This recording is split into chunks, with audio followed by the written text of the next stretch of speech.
WSBU 88.3, The Buzz. You're listening to Be or Not to Be. Huh, kidding. You're listening to The Bonaventure Sun. Today's a funny day. Not only is it the second Sunday of Advent, but it is also a day in which I still am sick. So I apologize for my voice. But got a good show lined up for you today. So today, as I said, is the second Sunday of Advent. Congratulations. I missed last week because I was at home enjoying time with my family. It was Thanksgiving. However, I'm more than happy to share with you the start of Advent, because Advent is by far my favorite time in the liturgical calendar, preparing for Jesus' coming and the time we enjoy the beautiful snow. The comfort and warmth of the inside, the hot cocoa in our mugs. These are all great things. But we also have to remember those who go without the niceties. No family, food, or a roof over their heads. If you can, extend a helping hand if you're in the position to do so, and help out at the warming house, stock the food pantry, do whatever you can. Because I think I've said this multiple times on the show before, but nobody should be alone on the holidays. And especially with this time, especially in this area, the temperature is not always that great, especially for those that don't have proper clothing or a roof over their heads. So, on a lighter note, today's feast day is St. Ambrose. St. Ambrose was the Bishop of Milan, one of the 4 original doctors of the church. He was a major leader in the early church, known for strong teaching, powerful preaching, and influencing St. Augustine.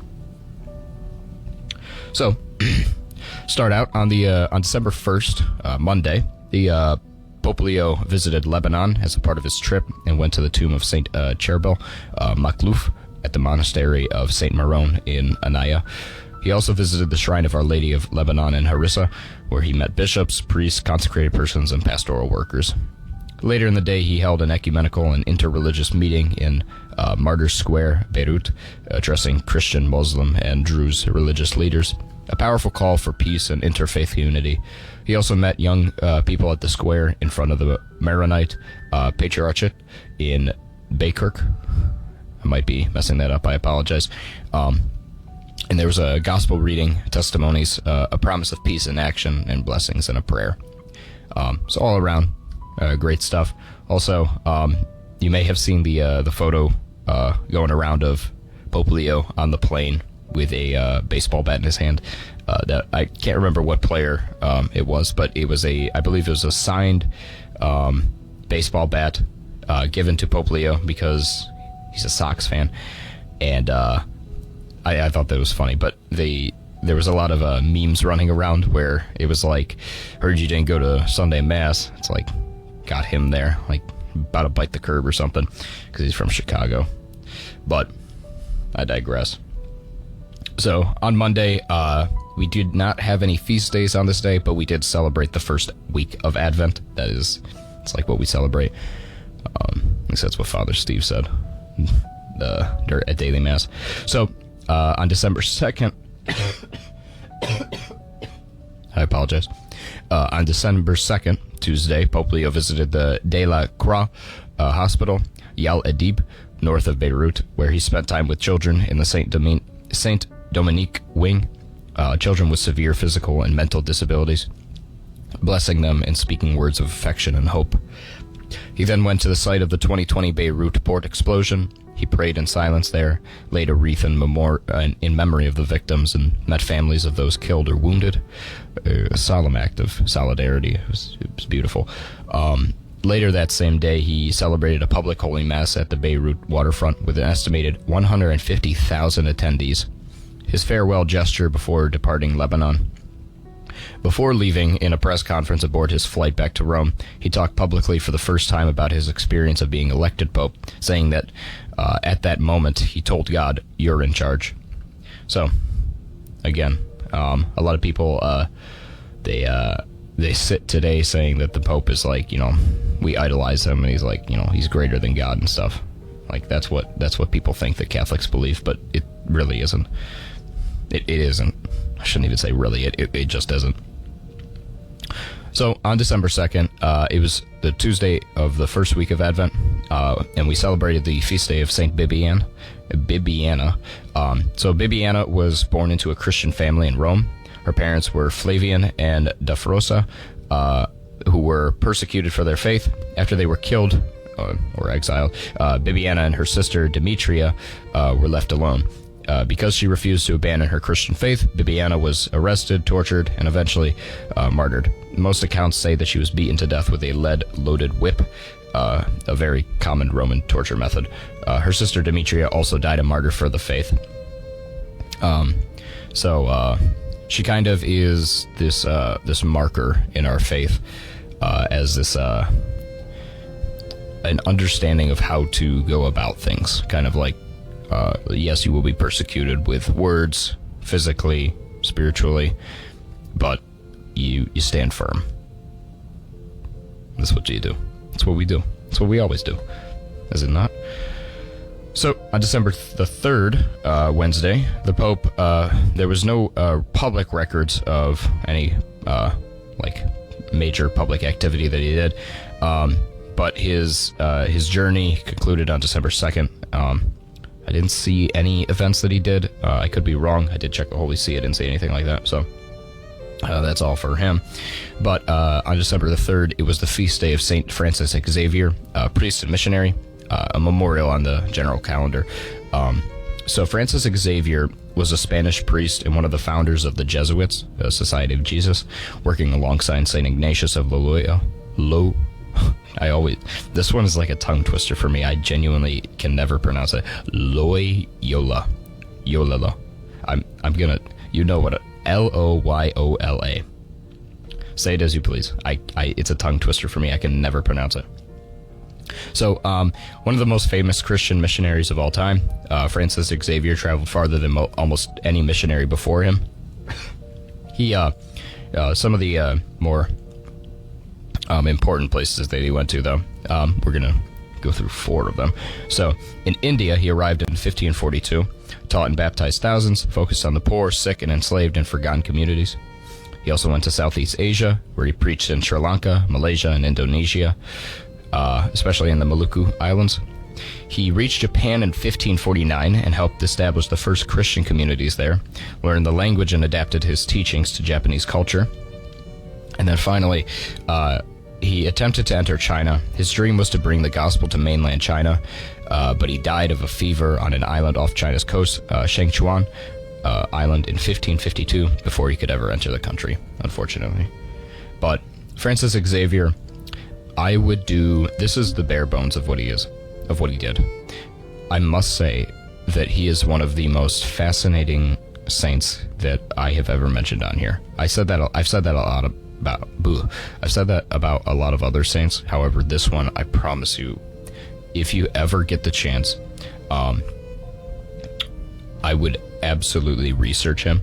There is one book that I was looking at the other day that I believe we have here in the but it's the letters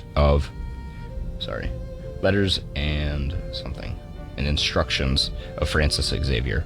If you ever get the chance, please read through this. It's not very long as far as I'm aware. It's only 138 letters. It's 488 pages, which, I mean, my mom could probably put that down in like a day. But by far one of the most fascinating priests and saints that we have. I would say that he's a good marker for like what kind of like if you plan on like going into different countries and stuff and you are Catholic, kind of how to conduct yourself so as to not bring grief to yourself or others. So on December the 4th, Thursday, there was no public reports of papal activities. I'm assuming that since he kind of had just gotten back from this big trip, he probably wasn't planning on doing a whole too much, which is probably why I can't find much of what he's doing. But We do have a feast day, very important. December 4th is the memorial of St. John Damascene, priest, doctor of the church. He's also called John of Damascus. You probably heard him by that name, more than likely. He was born in 675 AD in Damascus, modern-day Syria, and he died in 749 AD. He was a priest, monk, and theologian, and then he was also made doctor of the church. He was one of the last major theologians of the early church and a bridge between Greek and later Christian thought. So, why is he important? So first off, he was a defender of icons. So John is best known for defending the use of holy images, icons during the iconoclast controversy, when some Byzantine emperors banned icons. He argued that since God became human in Jesus, Christians can depict him in art. His teaching helped restore the traditional use of icons and earned him the title, the Doctor of the Image. So, he is, when you walk into a Catholic church or Orthodox church and you see pictures of Jesus up on the walls, icons on the walls, he's the reason why. So, say thank you to him. And then number 2, major theological contributions. He wrote the exact exposition of the Orthodox faith, one of the first complete summaries of Christian theology, and he explained the Trinity, defended Christian teachings about Christ, and clarified the nature of sacraments, and then helped unify Greek theological tradition. So, there's a reason why he's a doctor of the church. He did a lot. He did what most people can't do. And something I would never expect any of my students to do, or any person, any just usual Christian, explaining the Trinity. That one's difficult. I apologize if anybody has had to try and do that, because God knows I can't. Actually, I can. It's called the 3-leaf clover. Bang. And then people are like, oh, what about a 4-leaf clover? You're missing the point. It's 3-leaf. They're three sections. It's all one clover, 3 separate sections. But it's still the same clover. I digress. December 5th. Again, Pope Leo, as far as I saw, did absolutely nothing on the 5th. So, lots of nothing burgers over here. I'm kidding. On the 5th, though, however, it is the Friday of the first week of Advent, so we celebrate that, but we also, in the Catholic Church and Eastern churches, honor Saint Sabas the Sanctified. Sorry about that. We honor Saint Sabas the Sanctified. He was a major figure in Eastern monasticism, known for founding monasteries in Palestine and his ascetic life, while some traditions also highlight Saint Crispina, a northern African martyr, and Blessed Nicholas Steno, a 17th century bishop and scientist. I'm just off my game today, huh?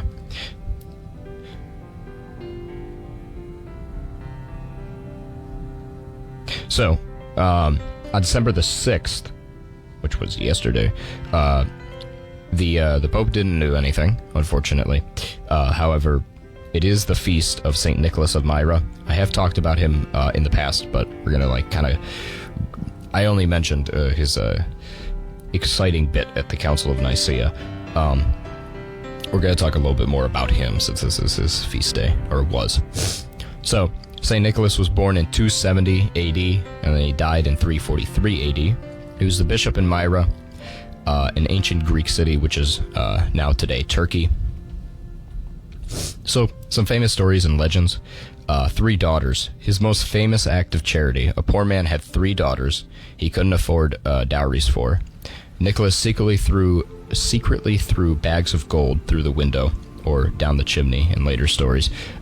This is the origin of Christmas stockings and gift-giving traditions. So, the idea that Santa Claus comes down the chimney to leave presents literally comes from this guy. That's what he did. Threw some bags of gold down some chimneys. Well, technically it was through the window, but they say it was a chimney. Who knows? Another one, Nicholas, so he saved some sailors. Nicholas prayed during a violent storm at sea, and the waves calmed. He became the patron saint of sailors for this. And then also, protecting the innocent. In several stories, Nicholas intervenes to save people, wrongfully condemned prisoners, children in danger, and famine-stricken villages. These stories established him as a defender of the vulnerable. So, all around, I mean, outstanding guy. Everybody should try to be like him, in my mind. We're going to come right back to this with December 7th, right after this quick little bumper.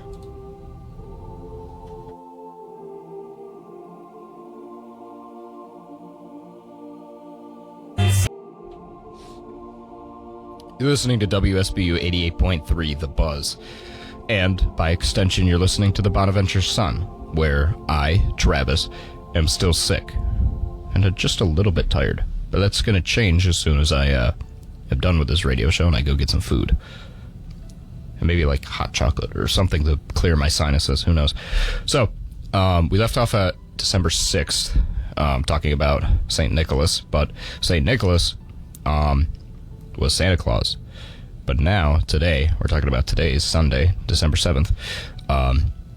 As far as I know, I'm looking at it right here. My notes say that the Pope hasn't done anything yet. Let's pull up the Holy See real quick. This is a little unprofessional of me on my show. I should already have this stuff rolled up, but I did not see anything.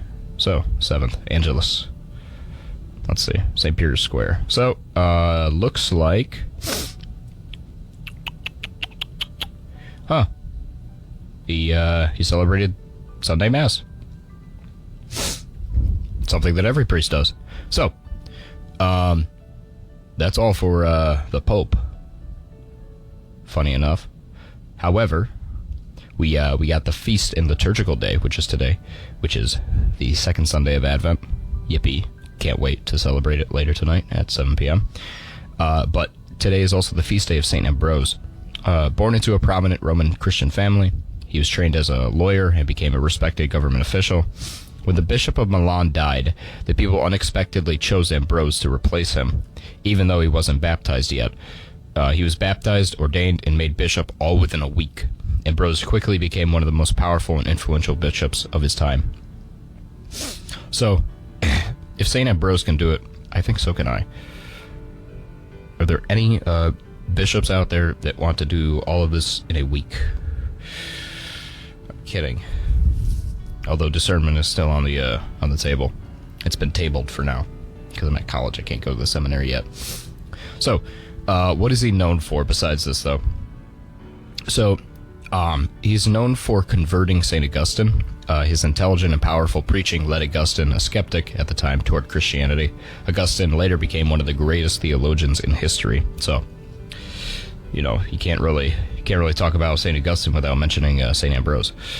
So, he also is known for defending the church against emperors. Ambrose famously stood up against Roman emperors when they acted unjustly. He taught that even rulers were subject to God's moral law.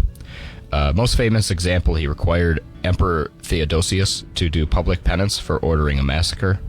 So, that's pretty cool if you ask me. But, for thirdly, theology and teaching, he helped develop teachings on the Trinity, divinity of Christ, and the role of the church. He opposed Arianism, the belief that Jesus was not fully God. And he has a good quote here that I like. No one is good but God alone. So what is good is therefore divine. What is divine is therefore good. St. Ambrose.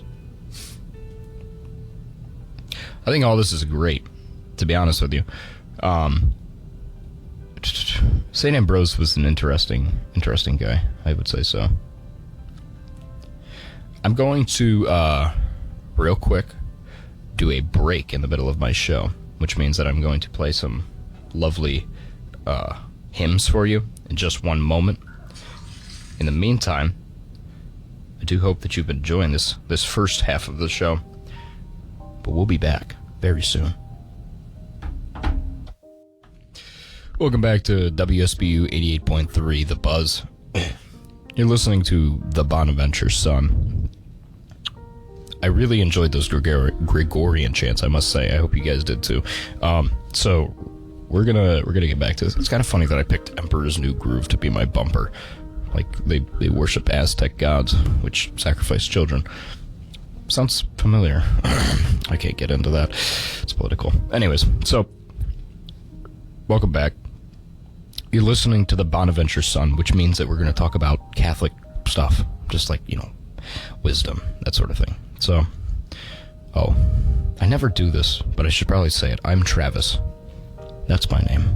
We're going to get into this. I bought a university sweatshirt valued at $60. I was not informed of how it was made or how much the raw materials costed to make it. However, I know that someone gave it the price tag of $60. So many people in this age, and especially my generation, do not value their lives as much as they should. But what gives us value? Our accomplishments? Our friends and family? Perhaps it's our legacy. While all these things play crucial roles in shaping who we are, they do not give us everlasting value. Accomplishments will be forgotten, friends and family won't be around forever, and a legacy only lasts as long as people remember it. If the human race went extinct, what value would you have? God created us in His image. The creator of the universe decided He wanted to create something that embodied Him. If a random person can value a sweatshirt at $60, how can it be that we are given value? Well, just as we pay money for goods, God, in the deepest act of love, gave Himself to die for us. He paid the ultimate price for us. Therefore, if God's value is infinite, so too is each and every one of us. Know your value and don't take it for granted.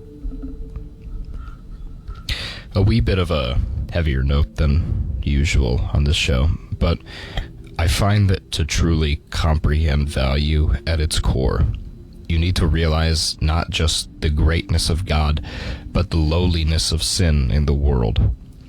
On a brighter note, it is the second Sunday of Advent, and since we're beginning the Advent season, we have a lot to look forward to, and we also have some good readings for today that we had, or will have, if you didn't go to Mass yet. If you haven't gone to Mass yet, go to Mass. It's like my whole thing. That's why I took John the Baptist. Oh, we're going to be talking about him, but kind of like my role, the reason why I wanted to do this show is that, like, just like how in John the Baptist, every depiction of him, he's pointing towards God, I want this show to do the exact same.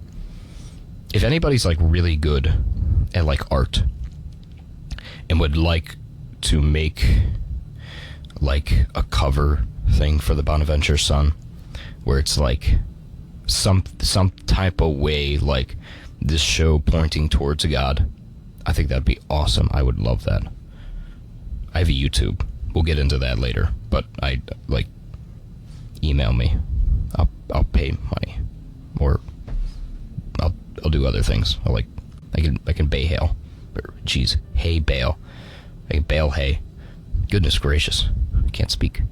So, responsorial psalm. Justice shall flourish in His time, and fullness of peace forever. John the Baptist appeared, or I should introduce this, the gospel.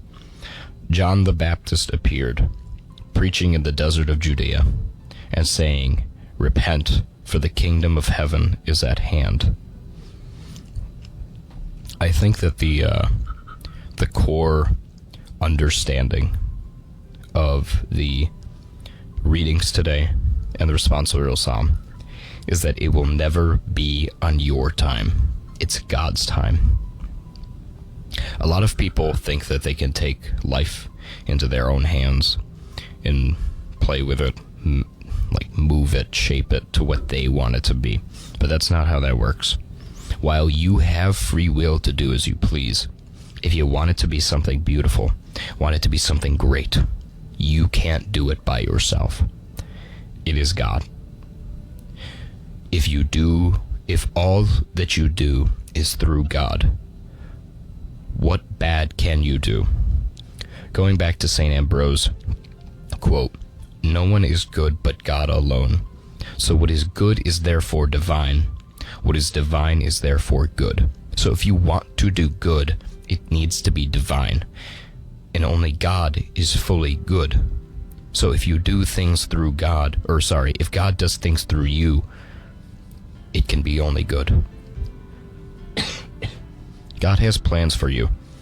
It's about searching for like the little catalysts of change in your life, like an I Spy. Like I'm sure we all remember, like in elementary school, you know, you'd be on a long road trip, so you say, I spy something green. That's what it's like. It's I spy something that's going to help me draw closer to God. It's about finding those catalysts and like grabbing them and using them to do better. When I got here at Bonaventure, I felt a little misguided, but at the same time I felt like I was guided. And the more that I spoke with people around me, the more I talked to the friars, the more I spent my time doing what I felt I needed to do without the distraction of high school or sports or whatever else. I felt more guided than I ever have in my life. And I felt like every choice that I made was within the context of what God wanted. And therefore, I was doing good. And I felt happy. And I still feel happy. The whole reason why I started this show was because I saw an opportunity to do good. People, oftentimes when I meet people, they're a compliment that is paid towards me is that they like how my voice sounds. And so my mom was like, you have to do a radio show. But I didn't know what I wanted to do a radio show on. But when I got here and I thought, well, what if I did a radio show like on Catholic news and wisdom or whatever else? And I had talked with the studio directors, and they said that that nothing like that has ever been done before. I was like, this is what I have to do. And it made me feel happy, to be honest with you. So as I sit here and I do as I do, I realize that I found that catalyst of change. But it's not just about finding things that lead you to God. It's about drawing closer to God by doing things that get you there. Now, what do I mean by that? I apologize. What do I mean by that? The idea is that if you follow his commandments, follow his laws, be a good person, not like what Protestants say, as in faith alone gets you to heaven, works. I saw a meme the other day. It was like, saw somebody begging on the street. I kicked some dirt in their eye, but that's okay because works don't get me to heaven. Faith alone does. That's stupid. Am I allowed to say that? I think I'm allowed to say that. That's stupid. You get to heaven, you achieve God by actively working at being a good Christian, to be Christ-like. The works mean to be Christ-like, to get there. As Christians, our whole goal is to be Christ-like. If you don't actively work towards trying to be better, you're going to be stagnant. Stagnation will only bring about more pain. The fear of change is a feeling nowhere comparable to the pain of regret. So the idea is that instead of going about your day just saying, oh, I believe in Christ, act like him. Try to be like him. You can't be God, but he came down to be man for us. He was fully God and fully man. Try to be like him. Do good to those that hurt you. Do good to those everywhere. Because God will come like a thief in the night. You will not know the day or time. And no, Pastor Bob, Christ is not coming back June 24th, 2027. That's dumb. So, in your day, as you go about it, try to be like Christ, especially in preparation for his coming, which is in just a few weeks, which I'm very excited for. I love Christmas, to say the least. I think that the more that you look into it, the more you study the Advent season, the more and more it's fascinating. The other day, Father Steve said something along the lines of we're sitting in this waiting period, like the night before Christmas. And I'm sure we all remember when you were a kid, and it's the night before Christmas, and you're laying in your bed, and you can't sleep because you're so excited for what's to come the next day. Or if you went to bed really late, you're excited to see what's going to happen in a couple hours. And so that's what we're doing right now. We're so very excited for Christ's coming that we need to start to prepare. And so to prepare means right now, as you sit there on your couch, in your car, whatever it is you're doing, think about, what can I do to prepare myself for Christ's coming? What can I do to get there?